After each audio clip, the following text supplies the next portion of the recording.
I want to welcome you to Dream Chasers Radio with me, your host, Yaya Diamond. What's up, people? It is a great day, and I'm so very excited to be here. I have an amazing guest on the show today, and you're never going to believe who I have and what she loves.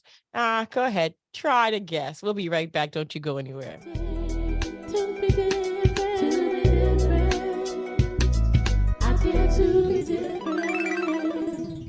Welcome back to the show. So a lot of people tell me that, man, horses are beautiful. And I agree. My very first horseback ride, though, was not very beautiful. It was with a horse called Lawless, and I got bit. And I wasn't even doing anything except sitting there. He just didn't want me on there and he bit me. But that's okay because he just kind of nibbled. He didn't like bite down and took a chunk out of anything. He just kind of nibbled me. And I was like, okay, I'm done with this horse. I'm getting down because he wouldn't go anywhere anyway. But my next guest is actually talking about horses in her book. It's Prayers and Poems, and it's all about horses. Am I correct or am I wrong? Miss Raegan O'Connor Williamson is here today. Welcome to the show. Thank you, Yaya. Am I right or am I wrong? Is it's Prayers and Poems? It is prayers and poems. It's Awesome. poems in the form of prayers. Awesome. So tell me, let's go back to your love of horses. When did this begin? I think as soon as I could talk, I drove my parents crazy for one, and I think they finally gave in about 5 or 6 years old. So I've had them ever since, and they are. Wait. What kind of set of parents do you have? Every little girl wants a horse. I wanted a horse. I didn't get it. My parents didn't give in to me. What did you do? I think it was my dad's. I was his in. He was headed that direction anyways, and he just sort of used me as a doorstop. He passed in 2021, but he was the reason that I got into horses, and he's the reason I stayed into them. Oh, I'm so sorry about that. I'm so sorry. I can empathize with you. I lost my father in 2018 or 19. I think it's been so long that but it's like it was yesterday. It was yesterday. I'm I still haven't gotten over it, and I understand where you're coming from. So that love of horses, okay, so you got your first horse. What happened after that? Boy, it was a little Shetland pony, and she was just mean as fire. I don't think I ever got on her back that she didn't throw me, and it just sort of taught me that lesson that you got to dust yourself off and get right back on. Oh, you had a Lawless too. I did. You had a Lawless too. Oh my goodness. But I mean, okay, so the love of horses, that didn't like deter you though. What was the one that actually took your heart, your heart? I really do think that I was destined for it from the beginning, because even that little Shetland pony didn't scare me away from it. But that's hard. I think maybe I had a little mare named Treasure when I was about 10 years old. She was a little treasure, and she's the gold standard of what I look for when I'm looking. Did you take care of your horses? Did you have someone do that for you? They've always been in our backyard. They're awesome. They're not really the barn kept horses. They're more the big yard ornament horses. Oh, nice. And now that you're grown and you're, and you are riding and everything, what kind of place does a horse take in your life today? They are my husband and I just started breeding horses, so they're pretty still front and center. He also came from a family that put a lot of energy into their horses, so we have that in common, and we try to instill that into our children. He took our boys riding yesterday on Memorial Day, and we had a little gathering last night, and I kind of stayed back and enjoyed having the house to myself to get all the things together without, Mom, can you do this? Mom, can you do that? So, but they all enjoyed it, and I got to see the videos today. That's wonderful. That's a dream come true sometimes, just to be, away from everything and just kind of get your head in the right spot so that when they come home, you can be there, Enjoy it. That getaway is definitely something you need. So let me ask you a question. Writing about horses and poems and prayers, when did this come? Well, I went to school at Baylor University in Waco, and it's one of the, if not the biggest Baptist university, Southern Baptist University. And so I took a lot of religion classes there. And then I also was one class short of a minor in English.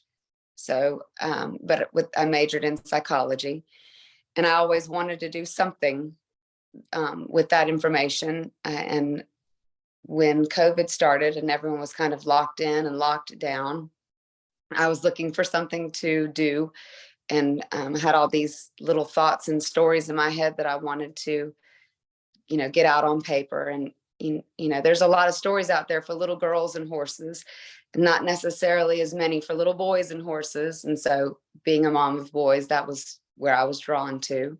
Right. And so it sort of all came together, that all, maybe a little bit of my life stories and some of my husband's life stories. And then just the desire to maybe teach children a little bit how to make a prayer a little bit easier for a child, to Right. understand. And so it sort of all came together, and I didn't do anything with it for quite a while. And then, when my dad was sick, I told him about it, and he was like, well, you're finally using that education I paid for. I would like to see you see that through. So and that's exactly what I've done. Wow. Wow. So Horse Tales came about. Is it for boys or is it for everyone? Everyone can enjoy it for certainly, but everyone can certainly enjoy it. But the main characters in the 4 stories are boys or men, and they're based loosely off of horses that we've had. Not all, of course, not all the stories are. They're all fiction stories, but they are. Mhm. I did have an uncle that was a police officer, and my dad was an avid hunter. So some of those stories have some basis in my life, but not necessarily word for word details. Wow.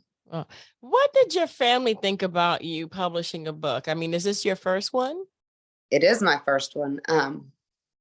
They're very excited. My little sister has her master's from the University of Georgia in large animal equine science. So she's as crazy about horses as I am. And she was ecstatic when she read it, because it was sort of one of those things that I kept to myself till it was done, until I was ready to present the whole thing instead of just bits and pieces. So they were very excited because it was already in the process of being published when I told them about it.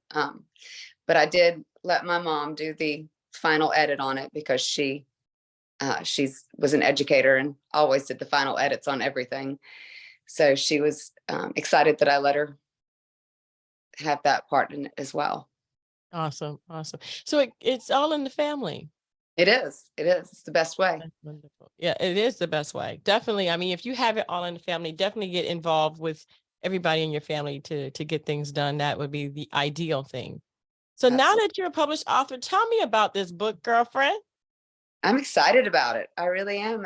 And I've been getting a lot of good feedback, and a lot of it actually has been, oddly enough, my friends' husbands, that I'm sure they've roped into reading the book, but they're like, I really enjoyed that. And that makes me feel good that it's not just the kids that are enjoying it.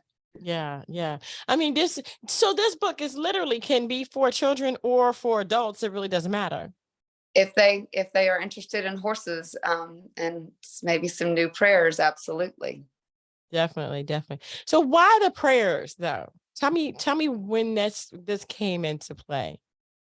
I really wanted it to have significance, that I was doing something, that I was sharing something that, could possibly change someone's life, Hmm. give them a little window into how you could talk more easily to the Lord. Hmm. Yeah, this seems to be very important between the horses and the prayers and the book and the family. Are you going to be doing another book about horses? I would love to. I'd love to try to focus one, more for little girls next time. Oh, that'd be cute. The little girl gets her little pony. Yeah, little ponytails next time. I still haven't gotten a pony. Look, Howard, tell you the truth, I would skip right over the pony and go right for the horse. Those ponies they can be something now. Flawless. Flawless. That's right. Flawless. Lawless. Wow, wow. So, with this new thing going on with the all the stuff that you've got going on with the book and you're promoting it and possibly even a new one, what else are you thinking about doing? Are you thinking about maybe turning this into like maybe a screenplay, some episodes or something? I would love to see that happen. That would be fantastic. That would be It, cool too. it is, it's in the process right now of having a screenplay written from it. So we'll see if anyone's interested in it when they finish with it. That would be great. I think that would be kind of cute. I think it Thank would you. be great. Yeah, yeah. We need another Little House on the Prairie or something to that effect. Something pure and simple and Whole, explanation that involves everyone, you whole know? Yeah, family fun. definitely wholesome, definitely family fun. Yeah, we need something like that. I want to thank you so much for being on the show. And Raegan, is there anything that we've missed today that you would like to tell the listeners? I think I think we've covered it all. I would love for them to go out and get a copy and read it to any little ones or big ones that would listen. Awesome. Where can they do that? Amazon, Barnes and Noble, I believe, maybe Books a Million, but definitely Barnes and Noble and Amazon have it for sale. And Awesome. Faith Publishing has it on their website. Which one? Christian Faith Publishing, that's my publisher. Okay, awesome, awesome. Well, I want to thank you so much for being on the show. I appreciate it. Definitely. We're going to have all of that information in the description box below, so it will be easy for you guys to go ahead and click on that or copy and paste that into your browser and click enter so that you can go ahead and check that out for yourselves. If you're a horse lover and you want to show your children how to pray easily and involve horses, something that they may love as well, this is going to be something that you need to check out. I want to thank you guys so much for tuning in. Don't forget to dare to be different. And until next time, guys, bye. Thank you so much for stopping by. Don't forget to like, comment, and subscribe to this channel. Hit that notification bell so you'll be notified the next time that I upload. And don't forget to dare to be different. Until next time, guys. I dare to be different. I dare to be different. I dare to be